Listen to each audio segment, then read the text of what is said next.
2017 से 22 तक आते आते ये नई नोट इतनी कहाँ से इसने जुटा ली? इस अधिकारी ने, इसके साथ कौन कौन जुड़ा है?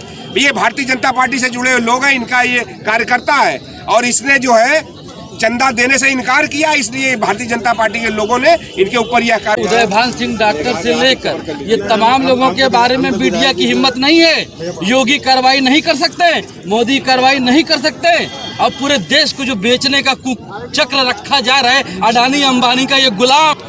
नमस्कार, मैं मनीष कुमार, आप देख रहे हैं 24 टाइम्स टुडे।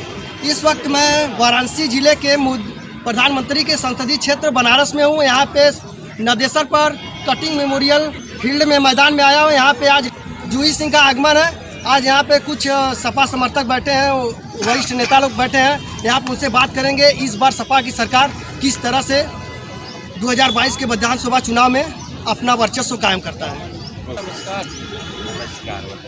बस तो बढ़िया भी है। अब्दुल समद अंसारी पूर्व विधायक। हम यहाँ पे प्रोग्राम आपको पूछना तो सर, ये बताइए कि इस बार आपको लगता है कि 2022 के विधानसभा चुनाव में डबल इंजन की सरकार को आपकी पार्टी मात देने में कामयाब हो जाएगी? हाँ। देखिए, उत्तर प्रदेश के अंदर जिस तरीके से भारतीय जनता पार्टी ने काम किया है उससे चारों तरफ जनता में हाहाकार मचा हुआ है। इसलिए जनता स्वतः चाह रही है इस सरकार को उखाड़ फेंकना और इसका बड़ी तादाद में यहाँ कार्यकर्ताओं की उपस्थिति और आम जनता की उपस्थिति बता रही है। जब आम जनता ने लाल टोपी लगा ली है तो आप समझिए इंडिकेशन बिल्कुल साफ है कि जनता ने टोपी लाल पहन ली है तो ये सरकार के खतरे की घंटी है और सरकार 2022 में उखाड़ दिया जाएगा। लेकिन अमित शाह कहते हैं कि रेड अलर्ट, भाजपा के जो नेता है कहते हैं कि लाल टोपी रेड अलर्ट का निशानी है, वो देश के लिए रेड अलर्ट का काम करती है। इसके बारे में आप क्या कहेंगे? वही रेड अलर्ट है ना भारतीय जनता पार्टी के लिए।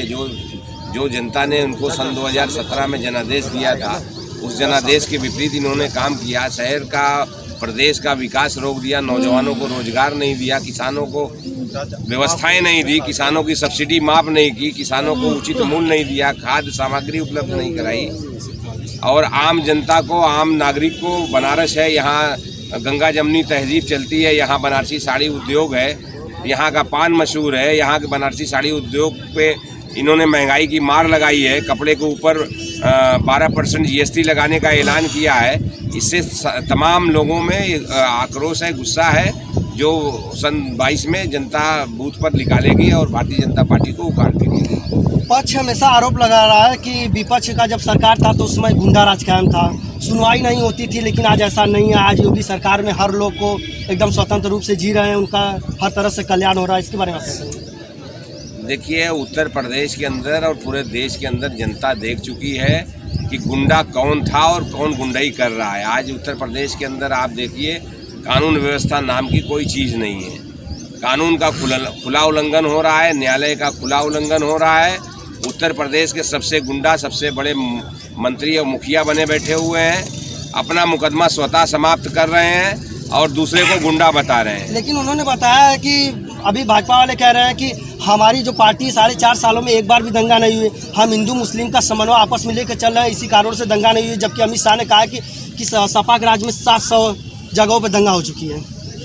देखिए, दंगा नहीं हुआ ये उनकी उपलब्धि में, क्योंकि यही लोग ये दंगा कराते थे। भारतीय जनता पार्टी के लोग दंगा कराते थे और इस सरकार में इन लोगों ने किस तरीके से काम किया है जनता सब जानती है। सर, करीब 32 लाख आवास भी तो मिला है बीजेपी के गवर्नमेंट में। ये सिर्फ बीजेपी गवर्नमेंट में थोड़ी नहीं मिला है, जो उत्तर प्रदेश में सरकार चलाता रहा हमेशा से सरकार आवास बना के देती रही है। कोई लोहिया आवास दिया, कोई जो है काशीराम आवास दिया। इस सरकार ने उसी को आगे बढ़ाया है, उससे ज़्यादा तो कुछ किया नहीं। तो जैसे इंदिरा आवास योजना था, ये करीब शायद 1 जनवरी 2017 को बदल गया है, जो कि प्रधानमंत्री आवास योजना में हुआ है। उससे पहले सपा में भी देखे तो सपा में भी आवास मिले हैं, लेकिन कम मिले हैं, और इनके गवर्नमेंट में करीब 32 लाख आवास मिले हुए हैं। देखिए, ये आप आंकड़े की बात कर रहे हैं, आप तो एक पक्षकार की तरह बात कर रहे हैं। आप मीडिया के स्वतंत्र लोग हैं, सही आईना, सही ज़मीनी हकीकत दिखाइए। बनारस के अंदर 26,000 करोड़ का काम कहाँ हुआ है? बनारस के अंदर सन 2014 से लेके अब तक कौन सी इंजीनियरिंग कॉलेज बन गए, कौन सा नया हॉस्पिटल बन गया? अखिलेश यादव के गढ़ में जाके भाजपा के जो योगी आदित्यनाथ कर रहे हैं, वहाँ पे शिलान्यास कर दिए, वहाँ पे मेडिकल कॉलेज बनाया जा रहा है जो आज तक कभी नहीं बना था। इसके बारे में क्या कहेंगे? मेडिकल कॉलेज की स्थापना अखिलेश यादव ने वहाँ रख दिया था। अखिलेश यादव ने जितना विकास किया है वो जनता जानती है। इसी शहर के अंदर अखिलेश यादव ने 2 फ्लाईओवर बना दिया। 12 से 17 के दौरान इस सरकार ने बता दीजिए चलने के लिए 1 इंची 1 मीटर रोड कहीं बढ़ती बनाई हो तो बता दीजिए। उसी रोड का उसी दीवार का केवल रंग पेंट कर रही है सरकार। उससे ज़्यादा सरकार के पास कोई पॉलिसी है नहीं। सरकार के नेता मंत्री पैसा कमाने में मस्त हैं, कहते हैं योगी मोदी के नाम पे वोट मिलता है, हम जनता के बीच क्यों जाएं। सर मेरे 2 सवाल हैं आपसे। पहले तो कोई 5 काम जो बीजेपी नहीं की है आप करना चाहेंगे, पहले इसका तो आप बता दें।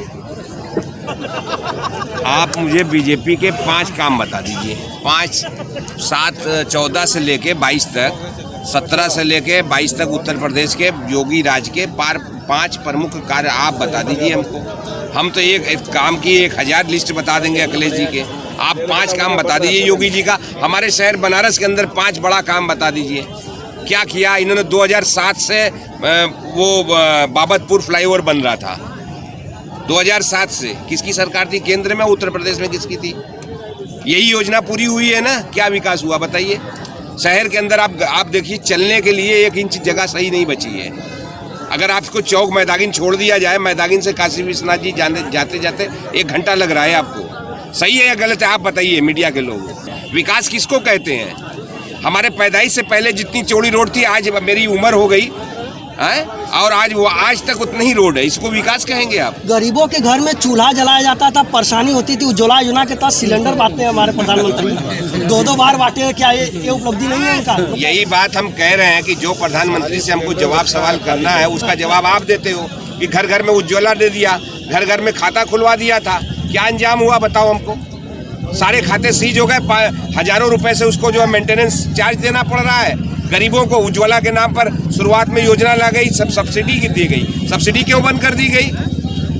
1000 का चूल्हा, 1200 रुपये का चूल्हा, अरे सिलेंडर कौन ले रहा है? महिलाओं का बजट बिगड़ गया। 250 रुपये का कड़ुआ तेल, महिलाओं का बजट बिगड़ गया। क्या विकास हुआ बताओ ने? हमने इसलिए भारतीय जनता पार्टी की जनता ने सरकार बनाई थी कि हम सरसों का तेल 70 रुपये का 250 रुपये में लेंगे। आप अभी पूछ रहे हो कि कितना विकास हो गया। अरे विकास धर्मस्थली का, हर एक धर्म को मानने वाले का उसकी व्यक्तिगत नैतिक जिम्मेदारी है कि वो अपने धर्मस्थल को अच्छा साफ सुथरा सुंदर बनाए। क्या एक मंदिर सजाने के लिए हजारों मंदिर को तोड़ दिया गया? यही धर्मस्थल है, यही धर्म कह रहा है। बाबा काशी विश्वनाथ जी के अगल बगल सारी मंदिरों को तोड़ दिया गया। 200 वर्ष पुराना वट वृक्ष गिरा दिया गया। क्या ये विकास है? बताइए आप, बताइए यही विकास है? कौन सी रोड शहर की चौड़ी हुई बताओ? 1 फ्लाईओवर बताओ शहर के अंदर इस भारतीय जनता पार्टी ने बना दिया। 2012 से 17 के बीच 2 फ्लाईओवर शहर के अंदर बने अखिलेश यादव के नेतृत्व में। क्या आप चाहते हैं? छात्रों को, नौजवानों को, किसानों को, मजदूरों को, बुनकरों को कितना लाभ दिया था अखिलेश यादव ने? आज वो सब योजनाओं को उस जनता याद कर रही है। गरीबों को, कमजोरों को बेरोजगारी भत्ता दे रहे थे, वृद्ध लोगों को वृद्धा पेंशन दे रहे थे, छात्रों नौजवानों को लैपटॉप बांट रहे थे, इतना महंगा लैपटॉप। तो उसमें बताया कि फोटो अखिलेश जी का लगा हुआ है। आज 100 रुपये के राशन बांट रहे हैं 200 रुपये के झोला में, और 200 रुपये के झोला पर दोनों लोग का फोटो लगा है, प्रधानमंत्री का, मुख्यमंत्री का। यही विकास हुआ है। 1000 का नोट बन करके 2000 का नोट बना दिया। भ्रष्टाचार को बढ़ावा है कि नहीं है बताइए आप? इतना बड़ा भ्रष्टाचार, इतनी ज्यादा नोट बरामद हुई है, किसकी नोट है ये किसकी जिम्मेदारी थी? नोटबंदी के बाद इतना रुपया कौन ऐसा आदमी जुटा लिया? चलो अब बताते ही अखिलेश यादव का नाम बता रहे हैं कि इनके लोग हैं, इनके लोग हैं ये। 2017 से 22 तक आते आते ये नई नोट इतनी कहाँ से इसने जुटा ली? इस अधिकारी ने, इसके साथ कौन कौन जुड़ा है? ये भारतीय जनता पार्टी से जुड़े हुए लोग हैं, इनका ये कार्यकर्ता है। और इसने जो है चंदा देने से इनकार किया, इसलिए भारतीय जनता पार्टी के लोगों ने इनके ऊपर यह कार्रवाई की है। यह पूरा देश जानता है। अच्छा ये बताइए कि सर इत्र कार्रवाई जो पीयूष जैन है उनके यहाँ छापा मारा गया, उनका संबंध डायरेक्ट सपा से बताया जा रहा है, इसके बारे में आप कहते हैं? ये तो जैसे लोमड़ी को अंगूर नहीं मिला तो कैदी खट्टा है, समझ गया? एक पैसा भी ये सरकार क्या कर रही है? शीशे की अदालत है और पत्थर की गवाही है। कातिल ही लुटेरा है और कातिल ही सिपाही है। आप पूछ रहे हैं, आप पकड़ लिए, आप जो उसने चंदा देने से इनकार किया उसकी नोट, पीयूष जैन की नोट को जो आपने बरामद कर लिया। देखिए उत्तर प्रदेश में केवल 2 ही माफिया रह गए हैं क्या? माफियाओं की श्रेणी का कुछ बताइए आकलन। आज अखबार में छपा हुआ है कि उत्तर प्रदेश में जो लंबित मुकदमे विधायकों पर, इसमें भारतीय जनता पार्टी के दागी 35 विधायक हैं।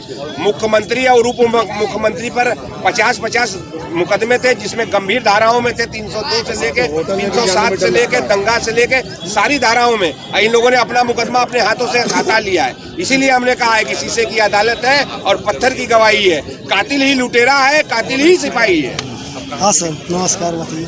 तो यार ये बताइए, भारतीय जनता पार्टी के जो दामाद गुंडा लोग हैं, जो मोदी जी के बिरादरी के लोग हैं, सुशील सिंह से लेकर चुलबुल सिंह से लेकर है उदयभान सिंह डॉक्टर से लेकर, ये तमाम लोगों के बारे में मीडिया की हिम्मत नहीं है। योगी कार्रवाई नहीं कर सकते, मोदी कार्रवाई नहीं कर सकते, और पूरे देश को जो बेचने का कुचक्र रखा जा रहा है, अडानी अंबानी का ये गुलाम हमारे देश का प्रधानमंत्री बन के, जिसने कहा था कि गंगा माँ ने मुझे बुलाया है, 15-15 हजार करोड़ रुपया आज 7 साल हो गया, ये पैसा कहाँ गया? गंगा साफ हो गई? पानी पी के दिखा सकते तो मुझे बताओ। वो पुत्र बनता था ना मेरे भाई, बनारस में सिर्फ गुदलिया का विकास कर देने से लंदन स्ट्रीट नहीं हो जाएगा जब तक आप पूरे बनारस का विकास नहीं कर देते। आप देश के सांसद हैं, ना कि देश के प्रधानमंत्री हैं, ना कि एक मामूली सांसद हैं। ये मामूली सांसद करता है, देश का प्रधानमंत्री नहीं करता है। आपने किसके लिए काम किया? आपने अडानी के लिए काम किया। आपने किस लिए किया? आपने उन चोर बेईमानों के लिए काम किया। जनता की पेट काट लिया। कहते हैं कि हमने सब्सिडी दिया। मेरे भाई 400 रुपए की गैस 1000 रुपए की मिल रही है, सब्सिडी भी खा गए। कहते हैं हमने उज्ज्वला दिया है। जिन लोगों को उज्ज्वला गैस के तहत आपने गैस सिलेंडर दिया था, वो आज घर में पड़ा है। लूटना बंद करिए और लोकतंत्र के उन, आप रवीश कुमार जैसा पत्रकार बनिए, आप प्रसन्न वाजपेयी जैसा पत्रकार बनिए। हमसे सवाल ना करिए। सवाल लोकतंत्र में सवाल सत्ता से पूछा जाता है, विपक्ष से नहीं। आप हमसे सवाल पूछते हैं, कितने शर्म की बात है। आप विपक्ष सत्ता पक्ष से पूछिए, हमारी जिम्मेदारी, हम तो सवाल उठा रहे हैं। आप तो हमारा प्रोग्राम नहीं दिखाते। आज दिखा देना ये लाल टोपी वालों को, ये साइकिल का जुलूस दिखा देना कि उत्तर प्रदेश में जो जन सैलाब डर गए हैं। आप बताओ, चुनाव आयोग को बुलाने की किसी की हैसियत है, लेकिन सरकार ने बुला लिया। किसी चैनल ने दिखाया क्या? आप कह पाओगे? आपका मालिक आपको बंद करा देगा। तो मेरे भाई, पहले इतना जिगरा पैदा करो, रवीश कुमार बन जाओ, प्रसन्न जोशी बन जाओ, अखिलेश यादव बन जाओ, मुलायम सिंह यादव की जबान बन के साइकिल का परचम अपने दिल में जोड़ लो। गरीबों की बात उठाना सीखो, मजलूमों की बात उठाना सीखो, तब तुम कहलाओगे कि नहीं तुम पत्रकार हो। चाहे पोर्टल भी कमजोर नहीं होता। आज सोशल मीडिया आज सब जगह सच की बात करती है। आप बताओ ना यार, कोरोना में इसी गंगा माँ ने अपने पुत्र का पाप दिखा दिया था। लोगों को ऑक्सीजन नहीं मिल पाई। ये देश का प्रधानमंत्री है, बनारस का प्रधानमंत्री है, कहता है कि मैंने सब कुछ दे दिया। छोटे से देश से कभी हमारे देश ने, कभी हमारी केंद्र की सरकार ने कभी ये नहीं कहा था। कभी कहा था कि हम छोटे से देश से पैसा लेंगे विपत्ति के समय में? इसने तो पता नहीं कैसे युगांडा पुगांडा जैसे देश से भी मांग लिया एक ट्रक। कितने शर्म की बात है। इस देश का प्रधानमंत्री जाइए विदेश में, सऊदी अरब की राजकुमारी ने कह दिया, जितने भक्त थे सबकी बोली बंद हो गई। जितना जहर उगल रहे थे मुसलमानों के बारे में, सेकुलर लोगों के बारे में, उन्होंने बता दिया। चुप हो गई बोली, मोदी जी बोल नहीं पाए। देश और दुनिया में न्यूयॉर्क टाइम्स कहता है कि इस देश का, उत्तर प्रदेश का मुख्यमंत्री फायरबाट, धर्म की सीढ़ियां चढ़ता हुआ मुख्यमंत्री, जिसको कहते हैं भगवा आतंकी, ये न्यूयॉर्क टाइम्स की ये दिखाया करिए। आप ऐसे कटिंग दिखा के दिखाया करिए कि इस देश में दुनिया क्या कहती है आपको। हमारे 2012 से पहले, 2014 से पहले हिंदुस्तान को लोग सेकुलर मुल्क कहते थे, लेकिन बड़े अफसोस की बात है, सेकुलर की बात करने वाले, मैं पूछना चाहता हूं, जनसंघ में कितने लोगों ने आज़ादी दिया है? कितने लोग जंग आज़ादी में लड़े हैं? लेकिन आज भी मुसलमानों का परचम जाके इंडिया गेट पे देख लेना, 12,000 कुछ लिखा, सबसे ज़्यादा हम ही है।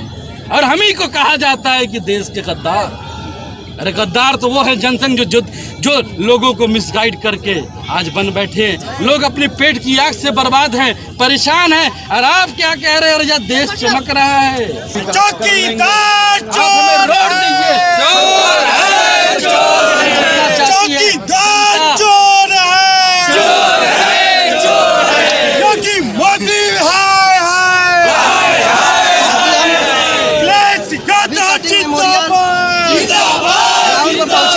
सभा के समर्थक बता रहे हैं कि भाजपा की नींव हिला देगी। नमस्कार, धन्यवाद।